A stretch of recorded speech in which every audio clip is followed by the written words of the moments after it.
हुआ है। इस बीच इस विवाद को बातचीत के जरिए सुलझाने की कोशिशें तेज हो गई हैं। खबर यह भी है कि चीफ जस्टिस दीपक मिश्रा से अटॉर्नी जनरल मुलाकात कर सकते हैं। चीफ जस्टिस नाराज जजेस से मुलाकात कर सकते हैं।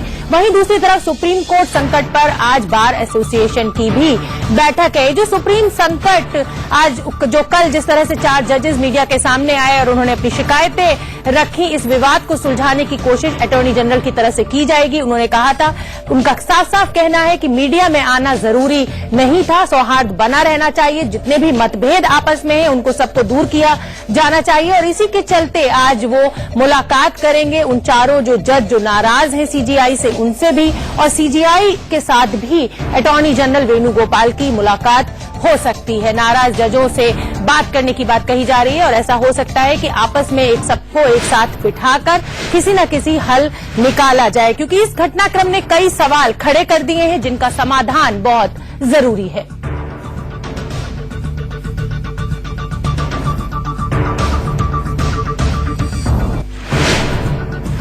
तो ये जो बड़ा सुप्रीम संकट देश के सामने खड़ा हो गया है, इसी पर चर्चा के लिए मेरे साथ मेरे 4 सहयोगी जुड़ेंगे। कांग्रेस दफ्तर से रजत मेरे सहयोगी जुड़ेंगे, कोर्ट में आशीष सिन्हा मौजूद है, राकेश हमारे सीनियर एडिटर हैं वो हमसे जुड़ेंगे और प्रकाश पांडे हमारे सीनियर एडिटर हैं वो भी हमसे जुड़ेंगे। देश के इतिहास में पहली बार ऐसा हुआ है जब देश की सबसे बड़ी अदालत के 4 मौजूदा सीनियर जज मीडिया के सामने आ गए हैं और प्रेस कॉन्फ्रेंस करके सुप्रीम कोर्ट के कामकाज पर ही सवाल उठा दिए हैं। सवाल यही है कि लोगों को इंसाफ देने वाले सीनियर जजेस को मीडिया के सामने आखिर क्यों आना पड़ा।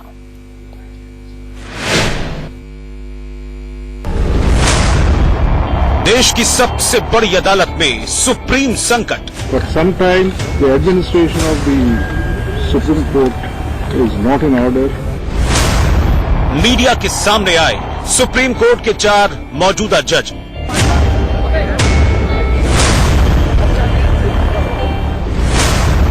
जज बोले, कोई ये न कहे कि हमने आत्मा बेच दी।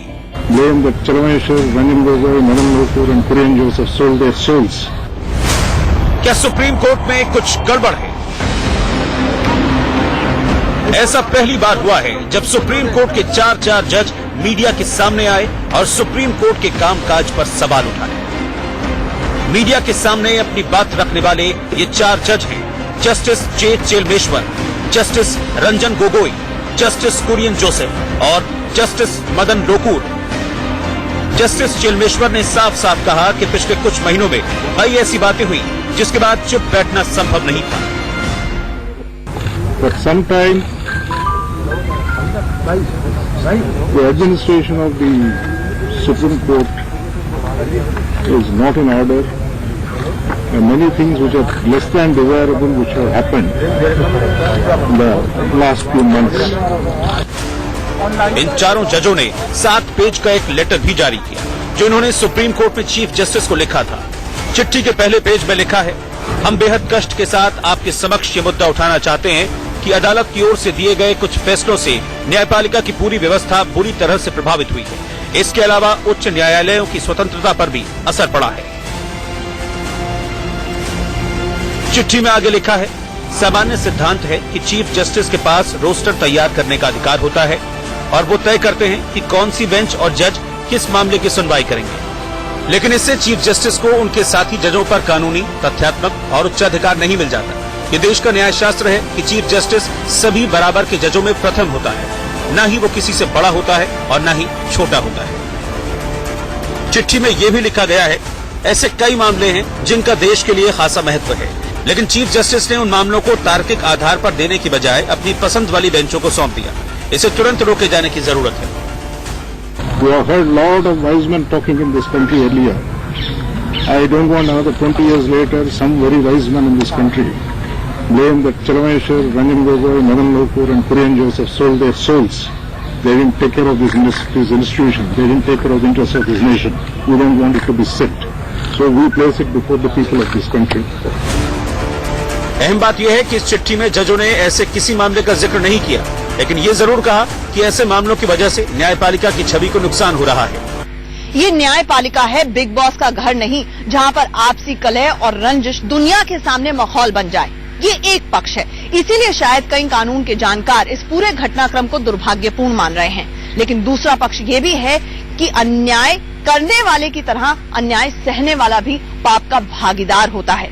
ऐसे में जिनका काम ही हो न्याय करना, अगर उनके साथ अन्याय हो तो वो कहां जाए। आशीष सिन्हा, दिल्ली, इंडिया न्यूज।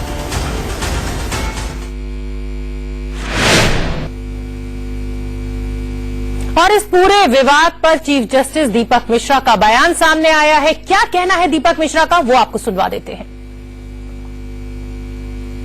दीपक मिश्रा ने साफ कहा है कि सुप्रीम कोर्ट में सब जजेस बराबर हैं और स्वतंत्र माने जाते हैं। कोर्ट में सभी केस जो हैं वो स्वतंत्र रूप से दिए जाते हैं और उनका जो देने का तरीका है वो बिल्कुल सही है। एक तरह से कहा जाए तो जिस तरह से जजेस ने कल उनके ऊपर इल्जाम लगाया था उसका जवाब उन्होंने देने की कोशिश की है और उनका साफ कहना है कि कोई सीनियरिटी जूनियरिटी नहीं होती है। उनके ऊपर इल्जाम लगा था कि कोर्ट नंबर 10 को मामला क्यों दे दिया गया जस्टिस लोया का, जबकि कोर्ट नंबर 1, 2, 3, 4, 5 सीनियरिटी के बेसिस पर क्यों नहीं दी गया। उस पर जवाब में उन्होंने कहा कि सभी जज बराबर हैं और स्वतंत्र माने जाते हैं। कोर्ट में सभी केस सही तरीके से दिए गए हैं। ये जवाब सीजेआई दीपक मिश्रा का है। हमारे साथ तमाम सहयोगी हमारे जुड़े हुए हैं कोर्टरूम में। आशीष, सुप्रीम कोर्ट के बाहर आशीष सिन्हा हमसे जुड़े हुए हैं, उनका हम रुख कर लेते हैं। आशीष, जिस तरह से अब दीपक मिश्रा ने भी जवाब दे दिया है, उनका कहना है कि सभी जज स्वतंत्र हैं, सही तरीके से केसेस दिए गए थे। आज अटॉर्नी जनरल मिल सकते हैं, दीपक मिश्रा से भी मिल सकते हैं और जो 4 जजेस हैं उनसे भी मिल सकते हैं। क्या अपडेट आपके पास है? देखिए, आज 4 बड़ी अपडेट है इस पूरे मामले में। पहली अपडेट है कि के वेणुगोपाल जो अटॉर्नी जनरल है, सबसे पहले वो मुख्य न्यायाधीश जस्टिस दीपक मिश्रा से मुलाकात करेंगे। कल के वेणुगोपाल से हमने बात की तो उन्होंने कहा कि ये प्रेस कॉन्फ्रेंस नहीं होनी चाहिए थी, इसे टाला जा सकता था। ये जो भी मसला है इसे 4 दीवारी के भीतर ही, यानी सुप्रीम कोर्ट के भीतर ही आपस में बातचीत करके सुलझाया जा सकता था। इस बाबत वो प्रयास करेंगे कि शनिवार यानी आज के दिन वो मीटिंग करके इस पूरे मसले को सुलझाया जा सका। दूसरी अहम बात कि चीफ जस्टिस से मिलने के बाद के वेणुगोपाल उन 4 नाराज जजेस से मिलेंगे जिन्होंने कल प्रेस कॉन्फ्रेंस की और चीफ जस्टिस पर सवाल उठाए। तीसरी बात, चीफ जस्टिस सुप्रीम कोर्ट के दूसरे जजेस के साथ भी मुलाकात करेंगे और इस पूरे मामले में जो कुछ चल रहा है उनके साथ डिस्कशन करेंगे। और चौथी अहम बात कि सुप्रीम कोर्ट बार एसोसिएशन ने आज शाम को इसी बाबत एक मीटिंग बुलाई है और वो ये तय करेंगे कि आगे की रूपरेखा क्या होगी और बार इस पूरे मसले को कैसे हैंडल करेगा, ताकि जो बात है वो घर की घर में ही रहे, वो घर के बाहर। ठीक है आशीष, आप बने रहिए हमारे साथ। हमारे सीनियर एडिटर जी आशीष बने रहिए आप हमारे साथ। हमारे सीनियर एडिटर प्रकाश पांडे हमारे साथ मौजूद है। प्रकाश, इस घटनाक्रम ने कई सवाल खड़े कर दिए हैं जिनका समाधान बहुत जरूरी है। भले ही ये कोर्ट का आंतरिक मामला हो, सरकार ने ये कहकर अपना पल्ला छुड़ा लिया हो, लेकिन आपको क्या लगता है अब आगे क्या हो सकता है?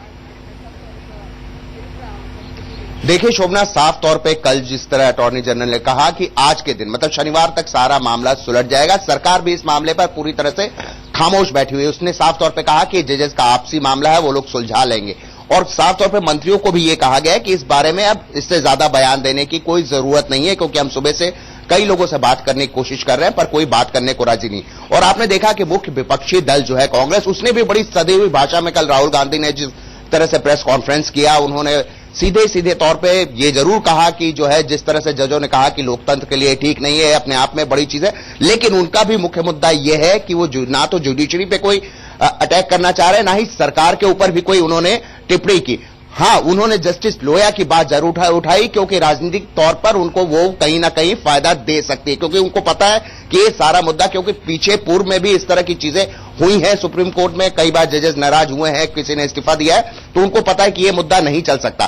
तो अब बेहतर यही है कि सरकार भी जो है आज जो भी पूरा घटनाक्रम होगा, बार एसोसिएशन की जो आशीष ने बताया बैठक है, पूरे तौर पर आज ये कोशिश होगी सरकार की तरफ से भी और सुप्रीम कोर्ट की तरफ से भी कि जितने भी दीपक मिश्रा सीजेआई हैं और जितने भी जजेस ये नाराज हैं, ये बैठ के आपस में जो है सारी चीजें सुलह कर लें। इसीलिए जो है सरकार की निगाह इस पर होगी और पूरी तरह से मामला आज ही सुलझ जाए। ठीक है प्रकाश, आप हमारे साथ बने रहिए। राकेश कुमार सिंह हमारे सीनियर एडिटर हमसे जुड़े हुए हैं। राकेश, ये मामला बहुत उलझ गया है। आज अटॉर्नी जनरल मिलने जा रहे हैं दोनों से। बीजेपी का साफ कहना है कांग्रेस से कि राजनीति ना करे। आप कई नेताओं के टच में है, क्या लग रहा है, क्या प्रतिक्रिया निकल कर आ रही है और अंदर खाने क्या चल रहा है वो आप हमें बताइए। देखिए, बीजेपी के कई नेताओं से मेरी बातचीत हुई, साथ ही साथ कई मंत्रियों से भी बातचीत हुई, जहां इस मुद्दे को लेकर मंत्री इस पर कुछ बोलना नहीं चाहते। साफ तौर पर उनका कहना है कि ये जो है न्यायपालिका स्वतंत्र है और ये न्यायपालिका का आंतरिक मसला है और इसे सरकार को उम्मीद है कि इसे जल्दी सुलझा लिया जाएगा। लेकिन बीजेपी का कहना है, सीधे तौर पर कांग्रेस पर हमला बोला है और कहा है कि कांग्रेस इस मुद्दे पर राजनीति कर रही है। यानी ये साफ है कि सरकार इस मुद्दे पर कोई बयान नहीं देना चाहती। सरकार ये चाहती है कि ये मसला जो है सर्वोच्च न्यायालय का है, न्यायालय का जुडिशरी से जुड़ा हुआ है, तो ये अंदर खाने ही इसको सुलझा लिया जाए। वहीं बीजेपी ने सीधे तौर पर कांग्रेस पर गंभीर आरोप लगाए हैं। ठीक है प्रकाश, ठीक है राकेश, आप हमारे साथ बने रहिए। मेरे सहयोगी रजत राकेश टंडन हमसे जुड़ रहे हैं। रजत, हालांकि राहुल गांधी ने बहुत ही नपे तुले शब्दों में कल प्रेस कॉन्फ्रेंस करी, सरकार के ऊपर कोई निशाना नहीं साधा। उन्होंने कहा कि गंभीरता से इन प्रश्नों को लिया जाना चाहिए, लेकिन बीजेपी का साफ कहना है कि कांग्रेस राजनीति कर रही है।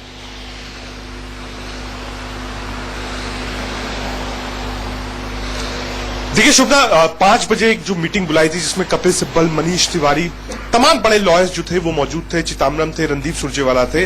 राहुल गांधी ने 7 बजे तक बात करी और सरप्राइज था कि उन्होंने कहा कि 7:30 बजे मैं एक स्टेटमेंट देना चाहता हूं और बहुत नपातुला स्टेटमेंट उन्होंने दिया। लेकिन बड़ी बात यह है कि कांग्रेस को बैठे बैठाए आप कह सकते हैं बिना किसी मेहनत के एक बड़ा मुद्दा मिल गया है, क्योंकि अगर सुप्रीम कोर्ट के 4 जजेस से कहते हैं कि all is not well in judiciary, तो इसका मतलब कि ये सीधा सीधा डेंट लॉ मिनिस्ट्री और सरकार के ऊपर है। कांग्रेस की प्रेस कॉन्फ्रेंस बहुत नपी तुली थी। कल फर्स्ट रिएक्शन था राहुल गांधी का एज अ कांग्रेस प्रेसिडेंट, जो उन्होंने कहा, और बीजेपी का नाम तक नहीं लिया, ना ही कोई पॉलिटिक्स की उसने बात की। उन्होंने साफ कहा कि जज लोहा है, उनकी जो मृत्यु हुई है उसकी जांच होनी चाहिए और जो बातें हो रही है उनकी जो मृत्यु हुई है उसकी जांच होनी चाहिए और जो बातें हो रही है डेमोक्रेसी में खतरा है, इसको टेकन करना चाहिए। लेकिन उसके बाद रात में बीजेपी ने प्रेस कॉन्फ्रेंस करी और साफ कहा कि कांग्रेस राजनीति कर रही है। कांग्रेस को मुद्दा मिला है, बजट सेशन सामने, कांग्रेस इस मुद्दे को नहीं छोड़ेगी और ये सीधा मामला सरकार छोड़ेगा आने वाले समय में। ठीक है रजत, बहुत बहुत धन्यवाद आपका इस जानकारी के लिए और सभी का बहुत बहुत धन्यवाद हमसे जुड़ने के लिए। बातचीत से इस मामले को सुलझाने की पूरी कोशिश करेंगे अटॉर्नी जनरल, और जाहिर सी बात है कोर्ट का अंदरूनी मामला है तो अंदरूनी तरीके से ही निपटना चाहिए। यहां हमें रुकना होगा एक छोटे से ब्रेक के लिए, कहीं मत जाइए, फौरन